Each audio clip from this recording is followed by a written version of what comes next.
guys, and welcome back to our channel, A Little Bit Hippie. So glad to have you back. Been great getting all the feedback and the comments, so keep it up. I love it. So today I've got a few jobs to tick off the list, so why don't you come with me and see what's on for today. One of the first jobs on today's list, my worms have bred and bred and bred like there's no tomorrow. So I really need to, look at him. I really need to separate some out. So what I'm going to do is take half, put that into a spare worm tray, and then the other half I'm going to pop straight into the garden bed here. Set them free.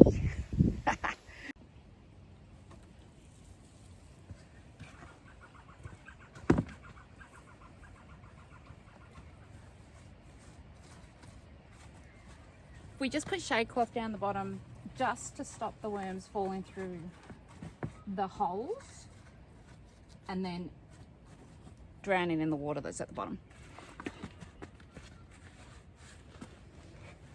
The soil is just from my dirt pile over the back. It doesn't need to be anything fancy whatsoever.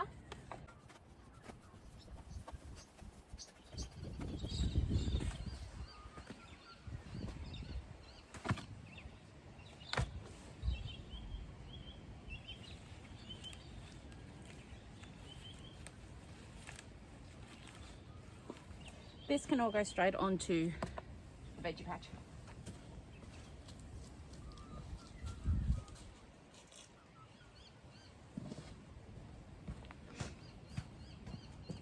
I am literally going to half this lot, half in there, half in the veggie patch.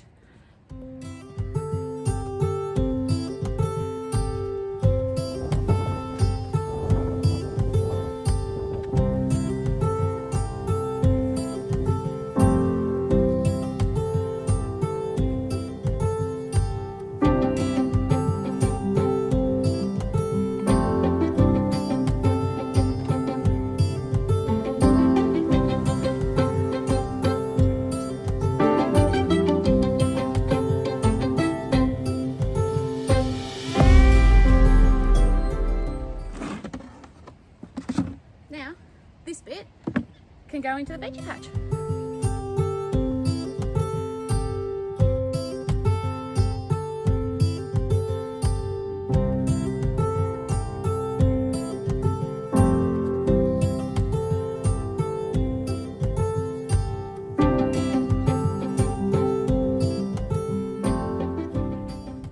Fly free, little wormies, free!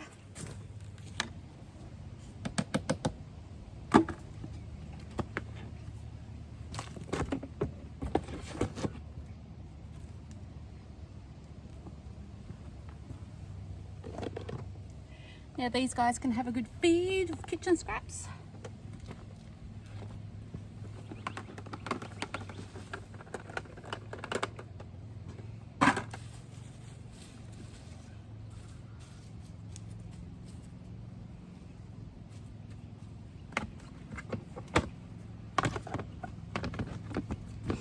All done.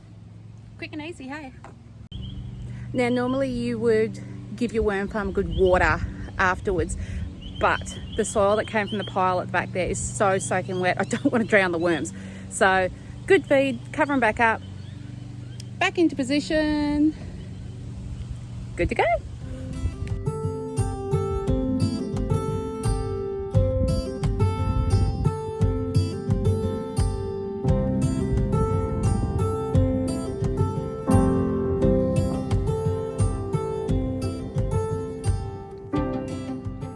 As we enter the hothouse, you're going to see a couple of new additions. Look at those beauties. Thanks to Mark, I now am the proud owner of 2 avocado trees. I've got one Hass and one Bacon. So obviously avocados aren't great in cooler climates, but here we have really hot summers. It can get quite humid as well. So we're thinking we're going to give them a go, and come winter time and that, we're just going to have to cover them with some plastic and see how they go. But while we're in here, let me show you what's happening in here, because everything's taken off nicely. Those sugar beets I will plant out next week. They've got to be planted. Same with the kohlrabi that's down here, and the Swedes, they're going to be planted out too. The feverfew needs separating out and repotting. Still no loving from the ashwagandha or the soapwort, so not sure what's happening there. The purple kohlrabi in here is all starting to pop up beautifully now. The thyme, I don't think you're going to be able to, can you see that? Little bit just there, is just starting to emerge, which is brilliant. Then we've got some some cosmos, some pink cosmos. Look at that, baby. Then the little violas, heartsease or Johnny jump ups, they've all come up. Rapini is still going really well. Again, I'm not sure what's going on with this side compared to this side. Nothing's different. Radishes, they're going to have to go out soon too. Nothing yet from the celery and the calendula, unfortunately. Back up this end. Now, if you can see, one lone little sorrel has come up. Oh no, there's another one starting to emerge too. There's no movement from the stevia as yet. Nothing from the herb Robert, but the bergamot, all of a sudden the bergamot has popped up. Bit exciting there. Feverfew is just starting. No movement from the comfrey roots as yet, but they were only planted a few days ago, so not expecting a great deal from them just yet. Now let's move over this side, because I have been busy. I have now started some of the tomatoes and the corn. So I'm waiting on a delivery from Happy Valley Seeds for the rest of my tomatoes, but let's show you what I've got in now. So this is not tomato, this is lemon balm. So that'll be used for making teas and tinctures. I've got dwarf beans, black crim tomatoes. That's a new variety to me, haven't grown them before. Some cherry tomatoes, yellow cherry honey, I think that's what they call. Yes, that's what's on the label. And some cherry cocktail. I think the cocktail ones are red. I could be wrong though. Down here, I've got yellow Gros Lizzie and some beef steak. I'm waiting on my regular Gros Lizzie and a couple of other varieties to come in as well. I've got sweet corn. Now this one's golden bantam. It doesn't grow quite as big as your regular sweet corn, and it is a new variety to me. Over here, I've got pumpkin, small sugar. They're tiny little pumpkins and they are just beautiful. And then I've got sugar snap peas. So obviously around here, that's probably a little bit early, but I really want them to get a flying start. So here's hoping for some good germination. Then we come over here. Those two little blueberries that I got from Garden Express are looking amazing. So I can't wait to put them in a bigger pot and see how they go. Some more herb Robert, some valerian. Now these were all only planted yesterday, including the cherries and the corn, the tomatoes and the corn. Some plantain. Now I do have plantain growing along the creek, but I'm thinking I might put some regular plantain in the medicinal herb garden as well. Evening primrose over the back there, and white yarrow. So hopefully that will give us a nice little start to the medicinal herb garden. And I'm a bit excited, if you look really carefully, one of my lemon scented gums is starting to come through. I'm beyond thrilled. You have never smelt anything like a lemon scented gum after a heavy rain. It is just heaven, honestly, heaven. So there you go, guys. The hothouse is doing really well. Oh, look at those gorgeous avocados. Aren't they beautiful? So I thought while we were out here, why don't we repot the feverfew? It really needs to. It's developing its bigger leaves now, so it really needs to be separated out and put to use. So let's start with the seed raising mix. So these guys don't need that super fine seed raising mix to allow the seeds to penetrate up.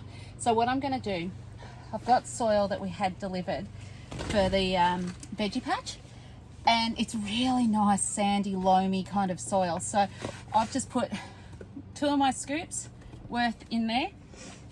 I'm going to do the same of mushroom compost, and I'm not going to sift this mushroom compost. Obviously the bigger chunky bits I'll pull out, but the rest of it can stay. And then just a small handful of blood and bone. Give that a really good mix through and just break up any of the bigger bits of the soil. Now the soil we get for the veggie patches, it's got nothing added to it, nothing at all. It is just composted down soil that's been put through a giant sieve, if you like, and it's got nothing at all added to it. Hence why I add mushroom compost and blood and bone, and then I will water in with a sea salt solution too. I'm just going to use one of these 24 cell recycled plastic punnet trays.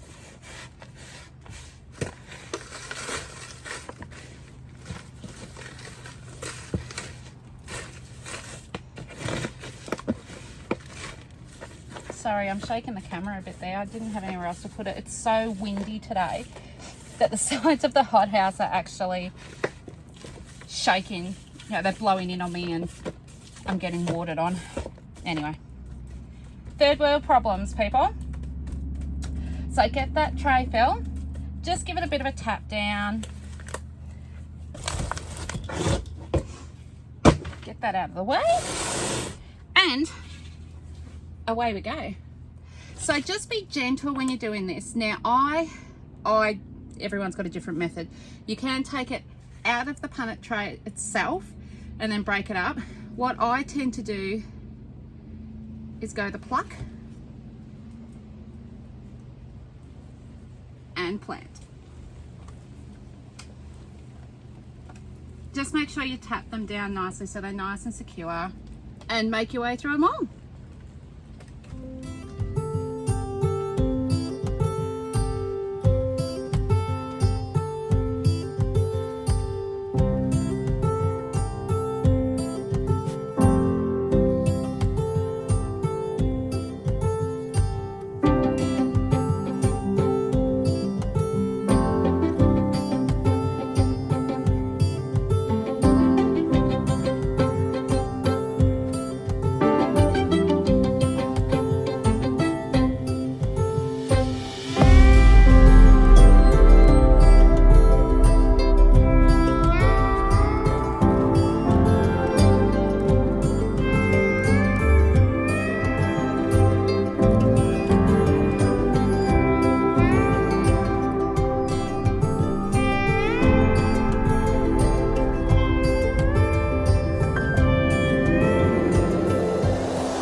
There we go, guys. That's all those little feverfew planted up. Apart from the really small ones, I've decided to leave them in there and they can go a bit longer. But that's the next stage for them. Another job off the list. Not bad.